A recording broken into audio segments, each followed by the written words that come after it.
Процедурный экинчи микрофон. Саламатсыздарбы? Кечирим сурайм, жазылганга жетишпей калыптырмын. Менде могул жерде бир суроо бар да, 26 берени боюнча да, добровольный пожарный формирование дегенчи. Добровольное пожарное формирование организуется и функционирует в соответствии с положением о добровольных пожарных формированиях, утвержденным Кабинетом министров Кыргызской Республики. Что-то утвержденный Кабинетом министров Кыргызской Республики дегенде правительством Кыргызской Республики да, утвержденный. А бияқта болсо Кабинетом министров Кыргызской Республики деп жазылып турат. Анан норма жок болуп атат. Немеде правительствода да норма жок болуп атат да, добровольный пожарный формирование. Кандай болуп түзүлөт бул?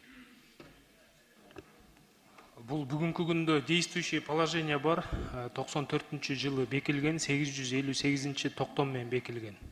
Анан ушул мыйзамдын кабыл алынышы менен биз уже проект положениясын даярдап койдук, Кабинет министров менен бекилет. Жок. Булардын неге акысы бар, мисалы, эмне кылып алышат? Добровольный пожарный формирование кылдыңар, булар эмне кылат?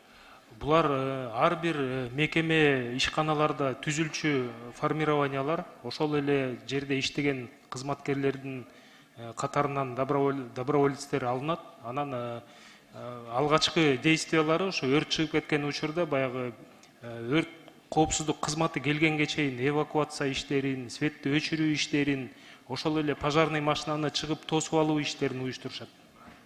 Демек, бұл жерде утвержденный Кабинетом министров Кыргызской Республики бұл катабы же просто правительством деп жүрөт да?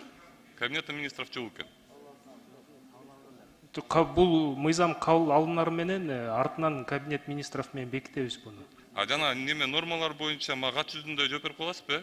Жарайт. Ошол немелер боюнча рахмат. Түшүндүм.